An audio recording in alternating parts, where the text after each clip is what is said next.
아멘. 오늘도 하나님의 말씀 앞에 나오신 성도님들 주님의 이름으로 환영하고 축복합니다.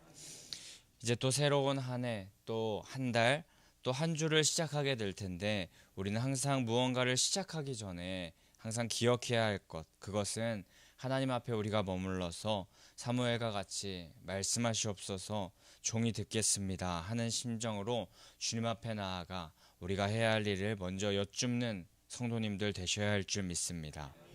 오늘도 우리에게 말씀하시고 또 미래와 희망을 주시려는 그 하나님께 더 가까이 나아가는 이 귀한 새벽의 시간이 되시기를 간절히 소망합니다. 오늘은 이제 어제 큐티 본문에 이어서 사사 에훗이 용감하게 모압 왕 에글론을 제거한 뒤 그 후의 이야기를 우리가 함께 보게 됩니다. 간단하게 3장 전반부 사사 에훗의 이야기를 말씀드리자면은 이스라엘 자손이 이제 사사 온니엘이 죽은 후에 다시 여호와 앞에서 악을 행하면서 그 악순환의 고리를 계속하여서 반복하게 됩니다. 이에 모압 왕 에글론이 이스라엘을 치게 되었고 18해 동안이나 여리고를 점령하고 이스라엘 사람들을 부리게 됩니다. 종으로. 이렇게 어렵고 힘든 일을 당한 후에 이스라엘 백성들이 다시금 우리가 하나님 앞에 여호와 앞에 죄를 지었구나 하면서 여호와께 부르짖고, 하나님은 목사님의 표현대로 속도 없으신지 이스라엘을 외면치 않으시고 다시 이스라엘을 구원할 자로 보내시는데 구원할 자를 보내시니 바로 그가 사사 에훗이었습니다. 하지만 그는 15절 중반부에 보면 왼손잡이라 기록되어 있습니다. 요즘에는 왼손잡이를 어렵지 않게 볼 수 있으며 왼손잡이에 대한 큰 편견이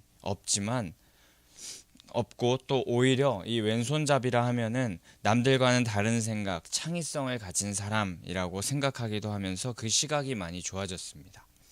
하지만 저희 아버지께서 왼손잡이이신데 어렸을 때 맞아가면서 오른손으로 밥을 먹는 법, 그리고 글을 쓰는 법을 배우셨다고 하는데, 이런 이야기로 미루어 짐작하는 그것은 당시 사회의 시각에서 이 왼손잡이라 함은 무엇인가 부족하고 연약하고 결핍이 되어 있는 상태다라고 그렇게 생각한 것 같습니다. 오늘 본문의 사사 에훗도 마찬가지였습니다. 그가 단순히 오른손을 잘 못 쓰는 왼손잡이였는지 아니면 오른손을 아예 쓸 수 없는 불구인 왼손잡이였는지 그것이 정확하게 표현되어 있지는 않지만, 분명한 것은 당시 그 사람들이 이 에훗을 볼 때에 부족하고 연약하며 무언가 결핍이 된 상태다라고 그렇게 생각하는 그 마음이 있었다는 것입니다. 그리고 또 그의 직업 또한 이스라엘을 강압 통치하는 모압 왕 에글론에게 공물을 바치는 그런 일을 하는 사람이었다고 합니다. 하나님께서는 왼손잡이이며 무언가 결핍이 있고 문제가 있는 것 같은 사람, 또 이방 나라에 비굴하게 공물을 바치는 일을 하는 그런 에훗을 사사로 세우셨습니다. 이것은 인간적인 시각으로 바라볼 때는 미련하고 어리석은 일 같아 보입니다. 에훗 이전 사사 온니엘은 무사람에게 칭찬을 받으면서 사사로 사역을 감당하기 그 능력과 재능이 참 뛰어난 알맞은 사람이다, 마땅히 그 일을 할 만한 사람인 것 같은데 에훗은 그렇지 않아 보였습니다. 에훗은 왼손잡이며 이방 나라에 비굴하게 공물을 바치는 일을 하는 자로 사사의 일을 하기에 알맞지 않아 보였습니다. 하지만 하나님은 에훗을 사용하십니다. 우린 이 에훗을 통하여서 깨달을 수 있습니다. 하나님은 연약하고 약하며 부족한 사람을 통하여서도 하나님의 뜻을 이루어 가신다는 사실을 말입니다. 하나님의 사역을 하는 데 있어서 인간의 능력, 지식, 힘, 또 돈과 외적인 것은 그리 중요하지 않습니다. 겉으로 보기에 부족함과 연약한 부분은 하나님께서 다 채우실 수 있습니다. 그러나 우리들은 가끔 약한 모습으로 하나님의 사역을 나는 감당할 수 없다라고 그렇게 생각할 때가 있는데, 우리들은 그저 주님, 저는 연약합니다, 약합니다, 주님께서 이런 나의 모습을 아시오니 저를 통하여서 주님의 능력을 더 보이시옵소서. 주님의 능력을 드러내 주십시오. 고백하면 하나님께서는 그런 약하고 연약한 우리를 통해 오히려 하나님의 더 크신 능력을 드러내실 줄 믿습니다. 바울은 고린도후서 12장에서 내 능력이 약한 데서 온전하여진다 라고 하였고, 약한 것이 오히려 자랑스러운 것은 그리스도의 능력이 머물 수 있기 때문이다 라고 그렇게 말합니다. 약한 그때에 강함 되신 하나님의 속성을 우리가 기억하며 우리가 세상적으로 또 외적으로 완벽해지려고 우리가 노력하기보다 약함을 인정하고 주님과 더 가까워져서 주님의 능력을 우리의 속에 우리 안에 계속하여서 심어나가는 성도님들 되시기를 간절히 소망합니다. 약함이 은혜가 되는 줄 믿습니다. 미련한 것들로 강하고 능력 있다 자부하는 자들을 부끄럽게 하신다는 그 고린도전서 1장 27절의 말씀을 우리가 기억하며 주님과 함께함을 능력으로 삼는 성도님들 되시기를 소망합니다. 결국에 그렇게 약하고 허물 맡던 연약해 보였던 그 에웃은 그런 부족함과 약함 때문에 사람들이 전혀 그를 이상히 여기지 않고 그 에글론 왕과 독대할 수 있게 만들었고, 에웃은 에글론 왕을 제거하는 데 성공하고, 여기까지가 이제 어제 큐티 본문의 내용이었습니다. 오늘 이제 그 후의 내용이 등장하는데, 에웃이 이제 뒤에서 닫아서 잠근 죽어있는 왕이 있는 그 방에서 왕이 죽었다고 전혀 생각하지 못하게 만든 후에 에웃은 이제 도망을 하게 됩니다. 그런데 왕이 시간이 지나도 나오지 않았지만 신하들은 그저 왕이 자신의 발을 가리운다라고 생각했다고 23절에 기록됩니다. 이것은 왕이 개인적인 용무를 보거나 또 낮잠이나 쉼을 취하고 있다라고 생각했다는 그런 의미입니다. 그러나 25절에 시간이 오래도록 왕이 계속하여서 나오지 않자 전혀 말이나 행동 이런 것이 없어 보이자 열쇠를 가지고 그 방을 열었더니 이미 에글론 왕, 모압 왕 에글론은 완전히 사망한 상태였습니다.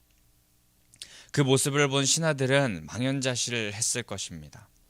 26절 전반부에 보면 그들이 기다리는 동안에 라고 그렇게 표현이 나와 있는데, 이는 왕이 나올 때까지 그들이 기다렸던 시간 플러스 또 왕이 죽은 것을 본 후에 우왕좌왕하면서 혼란스러워서 수습하지 못하는 시간까지를 말하는 것이라고 합니다.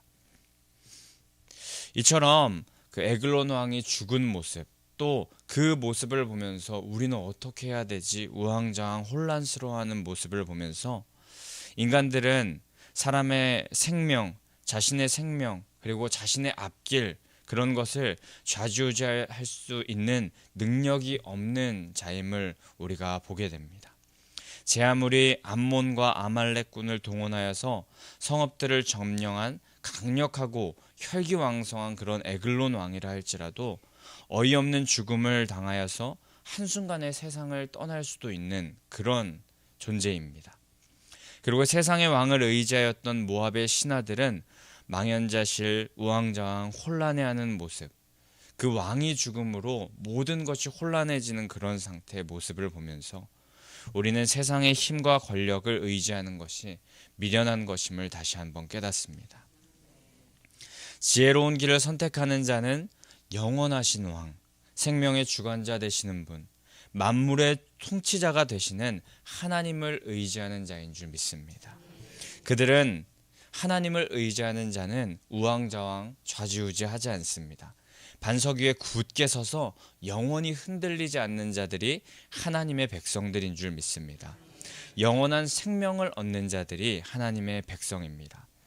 우리의 왕 되신 하나님은 변하지도 않으시고 우리를 떠나지도 않으시는 분이시기 때문에 우리는 그렇게 흔들리지 않을 수 있습니다. 영원 불변하시며 무소부재하신 하나님을 의지하는 자만이 영원히 안전하고 평안할 수 있는 줄 믿습니다. 우리에게 그렇게 어떠한 어려움, 환난, 고통, 고난이 다가온다 할지라도 우리는 왕이신 하나님을 끝까지 섬기는 인생 되어야 할 줄 믿습니다. 그렇게 된다면 반드시 살게 될 것입니다. 에글론의 신하들은 우왕좌왕하고 어떻게 해야 될지 모르는, 이것을 어떻게 수습해야지, 우리는 이제 어떻게 해야 되지 하는 그런 생각을 하는 동안 에훗은 스이라라는 곳으로 도망했다고 기록됩니다.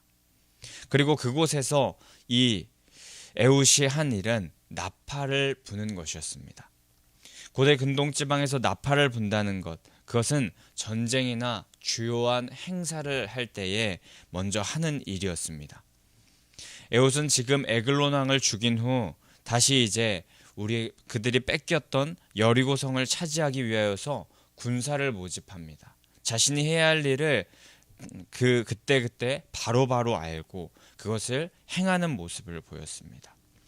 그리고 에훗이 그 많은 사람들을 모은 후 모여든 사람들에게 나를 따르라 라고 그렇게 말합니다. 이는 원어로 리드프 아하라이라고 그렇게 하는데, 이 말의 원어적인 의미는 수동적으로 누군가 등 떠밀어서 해줄 때까지 기다렸다가 가는 그런 상태를 말하는 것이 아니라 능동적으로, 적극적으로 무언가 붙잡기 위해서 내가 추격하면서 뒤쫓아가겠다라는 그런 의미를 가진 아주 능동적인 의미, 리드프 아하라이라고 합니다. 즉 에훗이 하나님의 뜻을 받아서 에글론 왕을 죽이고 여리고성을 다시 되찾으며 하나님의 능력을 나타내려고 하니, 하나님의 뜻을 따라서 나와 함께 그 하나님의 뜻을 추격하면서 나아갈 사람들 함께 나아가자라고 하는 말이었습니다. 우리도 오늘 하나님의 사명을 확신 있게 받아서 많은 이들 앞에서 우리가 리드프 아하라이 할 수 있는 자 되기를 소망합니다. 능동적으로 하나님의 사역을 앞서서 선포하면서 이루어 나가시는 믿음의 사람들, 하나님의 군대, 지휘관들 되시기를 간절히 소망합니다. 대한민국 육군 보병 지휘관을 양성하는 학교의 구호가 나를 따르라 라고 합니다. 이 땅의 군대 지휘관도 능동적으로 자기가 먼저 앞장서서 나를 따르라 하면서 전투에 이기기를 원하면서 훈련을 하는데, 하나님의 군사인 우리들도 가만히 있어서는 안 될 것입니다. 먼저 깨닫고 군대 삼아주셨음을 기억하면서 앞장서서 승리를 향해 달려가는 강한 군사들, 능동적인 군사들 되시기를 축복합니다. 그렇게 에훗이 나를 따르라 하자 이스라엘 백성들 모두 그 대열에, 그 뒤를 따라서 그 대열에 동참하여서 모압 맞은편 요단강 나루를 완전히 장악하였고, 모압의 그 어떤 사람도 그곳을 건너지 못하게, 도망하지 못하게 하여서 결국에 그날 모압 사람 약 10,000명을 죽이는 대승을 이스라엘이 거두었습니다. 죽은 모압 사람들은 모두 대단한 용사라고 자부할 수 있는 그런 사람들, 장수인 사람들이었는데, 한 사람도 하나님의 군대, 하나님의 사람들 앞에서 힘을 쓰지 못했습니다. 모압은 에훗과 이스라엘에게 굴복하였고 80년 동안이나 그들이 그렇게 굴복한 후에 찾아왔던 평온이 계속하여서 이어졌다고 기록됩니다. 그런데 오늘 이렇게 80년 동안 평화와 평온이 찾아올 수 있었던 것, 그 이유 중에 하나는 에훗이 나를 따르라 그렇게 외치면서 그 앞으로 나아갈 때 이스라엘 백성들이 그 대열에 동참하였기 때문입니다. 왼손잡이 에훗이 나를 따르라 그렇게 하면서 달려갔는데, 저 오른손도 제대로 못 쓰는, 뭔가 결핍되고 부족한 사람, 저 사람이 어떻게 우리를 이끌려고 하는 건가 하면서 저 에훗의 말을 딱 들으면서 저 사람은 못 따라가지, 비웃으면서 뒤따르지 않았다면 그날에 10,000명을 죽이게 되는 대승, 모압을 이기게 되는 대승을 거두지 못하고 또 완전히 굴복시키는 역사는 일어나지 않았을 것입니다. 오늘 우리가 이 말씀을 통하여서 또다시 기억해야 할 것, 그것은 하나님께서 우리에게 주신 영적 질서라면 지키고 순종하며 따르는 공동체를 통하여서 하나님께서는 크게 역사하여 주신다는 것입니다.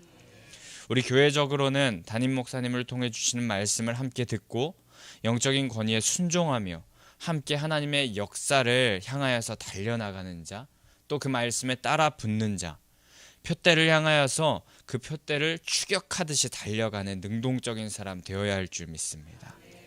새 성전에서 주실 주님의 부흥을 누리기 원하신다면 우리 모두 한 방향으로 나아가야 할 텐데, 제각기 나아가는 것이 아니라 함께 한 방향으로 나아가야 될 텐데, 그 방향을 하나님께서 에웃에게 알려주셨던 것처럼 우리도 목사님을, 담임 목사님을 통하여서 허락하시는 그 방향을 향하여서 함께 순종하며 잘 달려나가야 할 것입니다. 목장과 가정에서도 마찬가지입니다. 작은 목자 또 부모님의 권위에 순종하며 함께 한 방향으로 나아가는 목장, 그리고 교회, 가정에 하나님께서는 반드시 세상이 감당 못할 승리와 또 평안을 허락하여 주실 것입니다. 세상에 강한 용사와 장사가 대적한다 할지라도 하나님의 말씀을 가지고 한 방향으로 나아가는, 달려나가는 공동체를 그 누구도 당해낼 수 없을 줄 믿습니다.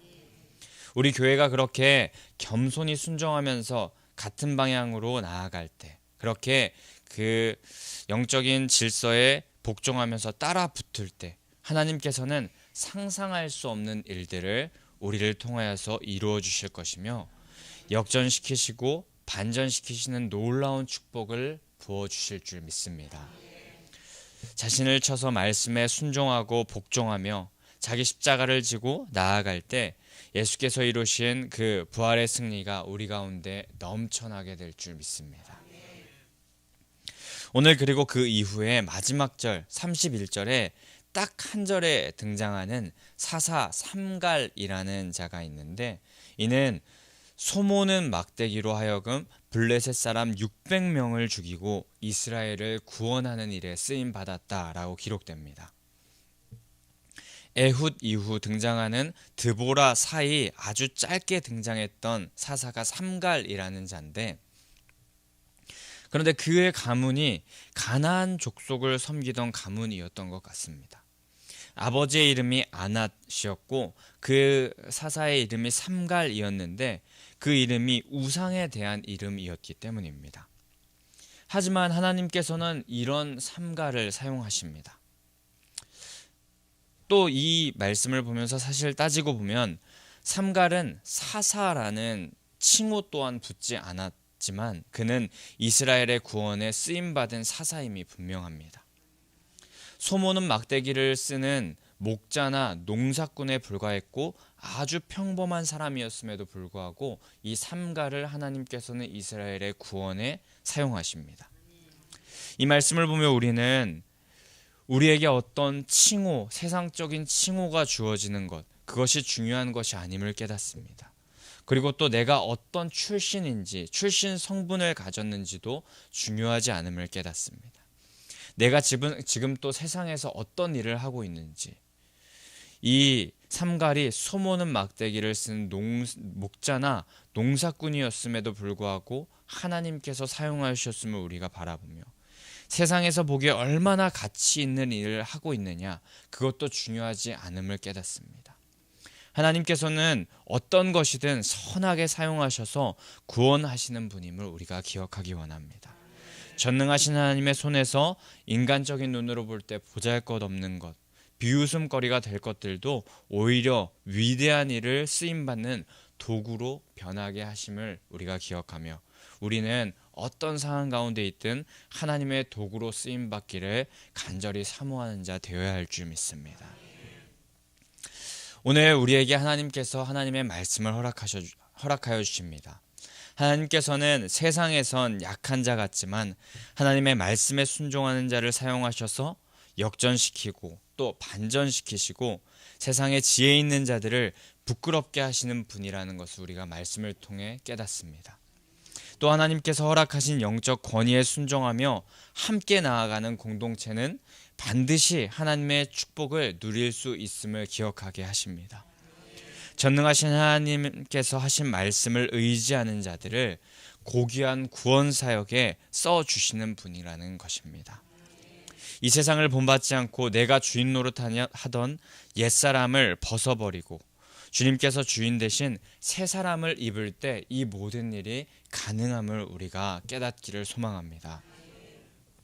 그렇게 우리는 오늘 말씀을 기억하며 기도할 때 주님의 주권을 인정하며 따르는 부활신앙으로 옛사람, 우리의 옛사람들, 세상의 시각들을 다 벗어버리고 새 사람을 입기를 간절히 사모하며 기도하는 자 되어야 할 줄 믿습니다. 말씀을 내 힘으로 따르려고 할 때는 잘 안 됨을 우리가 지금까지 살아오면서 잘 깨달았습니다. 힘든 것임을, 불가능한 것임을 깨달았습니다. 그렇게 우리는 성령의 충만함을 구하며 말씀대로 살아가려고 할 때 주님께서 그대로 되게 하시는 은혜를 우리가 경험하기를 소망합니다. 어떻게 해야 하는지 방법적인 부분은 지식적으로 잘 알 수 있겠지만 그것을 살아내고 행할 능력은 성령의 능력으로 우리에게 허락하여 주시는 줄 믿습니다. 부활의 주님이 다 이루신 은혜와 축복을 누리시는 그 비결을 우리가 오늘 깨닫고 오늘 들은 말씀을 삶 속에서 그대로 살아내어서 자자손손 구원의 반열에 계속 서 계시는 우리 하나님의 백성들, 성도님들 되시기를 소망합니다. 성령의 충만을 받기를 사모하셔서 역전시키시는 하나님의 역사, 세상이 원하는 대로 살아가지 않고 하나님의 말씀에 순종할 때 하나님의 크신 사역에 사용케 하시고 축복하게 하실 하나님과 기쁨과 즐거움 속에 매일매일 살아가시는 성도님들 되시기를 간절히 소망하고 축복합니다. 우리 그럼 이 시간에 함께 350장 찬송하신 후에 함께 기도하며 나아가도록 하겠습니다.